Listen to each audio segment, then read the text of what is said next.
Oi, gente. Vocês devem estar sabendo que o Temer voltou às notícias porque ele chamou Dilma de honestíssima, mas ao mesmo tempo disse que não aconteceu golpe. Dilma acusou ele de golpista, ele ficou bravo e disse que a mensagem da Dilma não merecia resposta, mas ao dizer isso ele respondeu. E aí o pessoal caiu em cima do Temer. Mas no meio de tudo isso, Dilma deu uma resposta no final mais complexa e mais densa, que eu particularmente achei excelente. Eu quero comentar essa parte, só para lembrar vocês, né? A Dilma disse isso daqui, chamou ele de golpista, após ser citada como honesta pelo ex-presidente, né? Aí ele disse que não merecia a resposta dela, mas respondeu, né? E aí sentiu em Vampirão algumas das respostas aqui. Vamos aqui, o pessoal chamando ele de golpista. E vamos lá. Dilma soltou uma nota na sexta-feira em resposta ao Michel Temer, que durante sua participação no UOL afirmou que não houve golpe em 2016. O vice disse ainda que Dilma é honestíssima. Dilma afirmou. E aqui é a parte da resposta que eu realmente gostei muito. Ela disse que sua honestidade pessoal e política despreza, rejeita e repudia uma avaliação que parte de alguém que articulou uma das maiores traições políticas dos tempos recentes.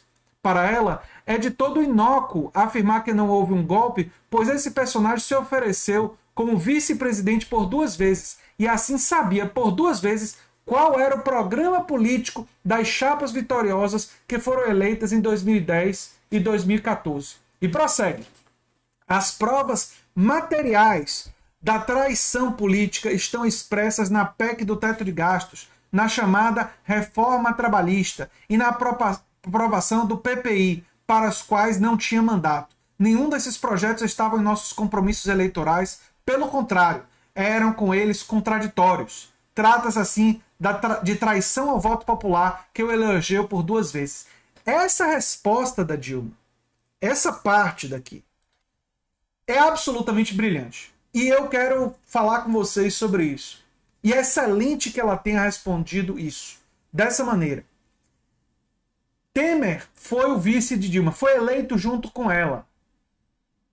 O que Dilma está falando, olha, você foi eleito dentro de um programa político que tinha sido pactuado. Dentro de uma proposta. Mas você, não é só que você, e olha só que coisa interessante o que ela está dizendo assim, não é só que você me traiu para me derrubar, para me tirar da presidência e você assumir. Não. A traição maior que você cometeu foi a traição com o povo brasileiro ao ter aprovado uma agenda diferente, contraditória daquela que você tinha sido eleito comigo. Ou seja, a partir do... E é isso que comprova o golpe, porque para isso que o golpe existiu. O golpe existiu para se aprovar uma agenda antipovo, para se aprovar uma reforma trabalhista que não é uma reforma trabalhista, que é uma reforma de destruição dos direitos dos trabalhadores, um teto de gastos que limitou o gasto apenas na área social e no investimento, mas que manteve o dinheiro para especulação financeira e para o rolamento da dívida e manteve os privilégios das renúncias fiscais, ou seja, todos aqueles que são super ricos foram protegidos pelo teto de gastos e apenas os mais pobres e a classe trabalhadora foram prejudicados pelo teto de gastos. O teto de gastos, vale um comentário, me prejudicou, inclusive do ponto de vista pessoal, porque eu, não sei se vocês sabem, terminei meu doutorado em 2016, né?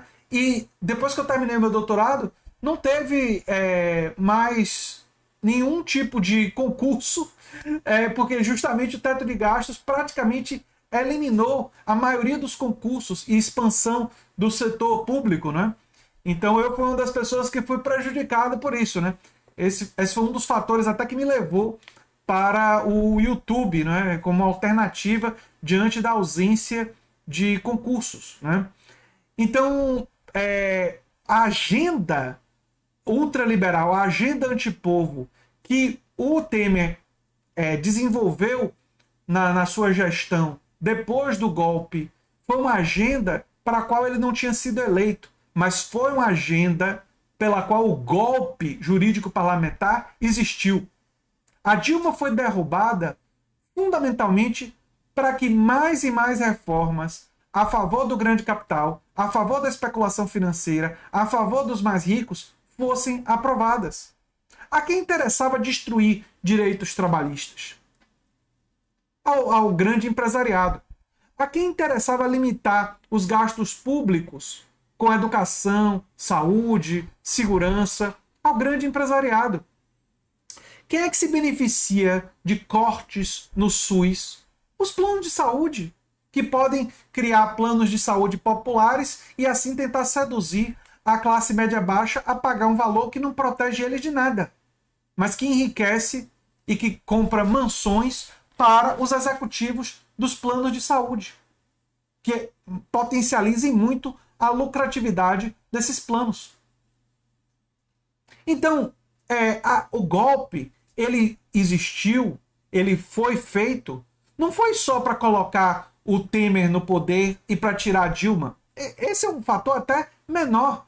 O golpe ele foi feito para aprovar essas reformas antipovo, essas reformas contrárias aos interesses da classe trabalhadora, contraditórias aos interesses da classe trabalhadora. E é por isso que a fala da Dilma aqui é verdadeiramente excelente, brilhante, eu diria até.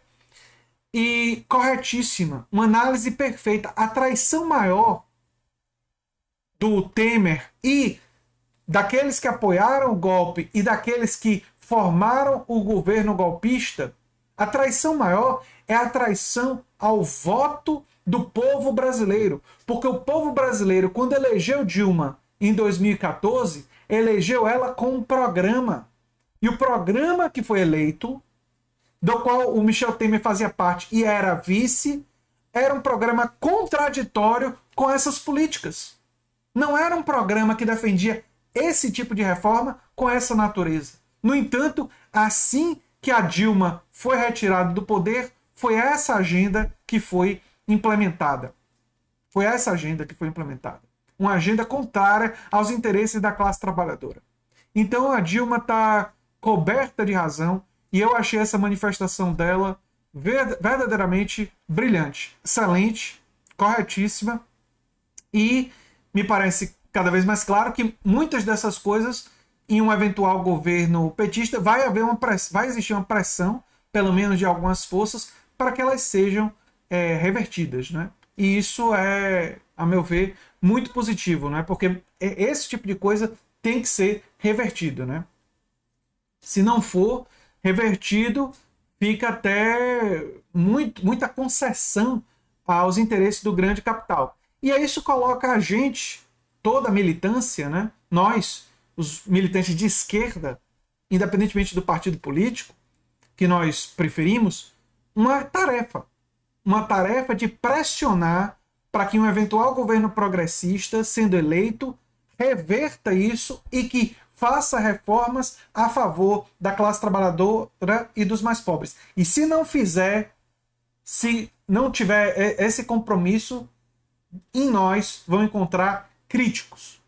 Porque nossa lealdade, nossa fidelidade, aqueles que nós nunca podemos trair, são justamente os mais pobres e a classe trabalhadora desse país. E é o que eu tinha para dizer sobre esse assunto. Eu sou André Teixeira Jacobino, o canal Nova Máquina do Tempo. Se você gosta do que a gente faz, se inscreve, dá um like, compartilha. Quem sabe se torna membro ou apoiador do canal e quem sabe faz um dos nossos cursos. Um abração, gente. Tchau, tchau.